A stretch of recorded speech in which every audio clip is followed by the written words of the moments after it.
તો અમરેલી જિલ્લાના રાજુલાના પીપાવાવ આસપાસનો વિસ્તાર સિંહોનો પ્રિય વિસ્તાર બની ગયો હોય તેવું લાગે છે, કારણ કે છાસવારે અહીં સિંહો દેખાદે છે।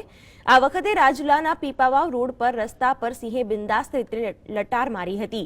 જાણે સિંહ કેટવોક કરવા નીકળ્યો હોય તેવી રીતે તે બિંદાસ જણાતો હતો, જેને જોવા માટે રસ્તેથી પસાર થતા લોકો થોડો સમય માટે ઊભા રહી ગયા હતા અને જોતજોતામાં લોકોના ટોળા વળ્યા હતા। તો હજુ 2 દિવસ પહેલા સાવજ જાફરાબાદનો પુલ પસાર કરીને લાઇટ હાઉસ વિસ્તાર સુધી પહોંચી ગયો હતો, જેના કારણે લોકોના ટોળા એકઠા થઈ ગયા હતા। વન વિભાગે પણ બચાવ રાહત કામગીરી હાથ ધરતા સાવજે દરિયાના પાણીમાં ઝંપલાવી દીધું હતું। જોકે મહા મુસીબતે આ સાવજને બેભાન બનાવી જબ્બે કરાયો હતો। બાદમાં મેડિકલ ચેકઅપ માટે લઈ જવાયો હતો। આમ તો જાફરાબાદ તાલુકામાં સાવજોની સંખ્યા ઘણી છે, પરંતુ આ સાવજે છેક જાફરાબાદનો ટેટા પુલ પાર કરી શહેરના લાઇટ હાઉસ વિસ્તારમાં જાણે ઘૂસણખોરી કરી હતી। વન વિભાગને જાણ કરવામાં આવતા વન વિભાગનો સ્ટાફ પણ રેસ્ક્યુ ટીમ સાથે દોડી આવ્યો હતો।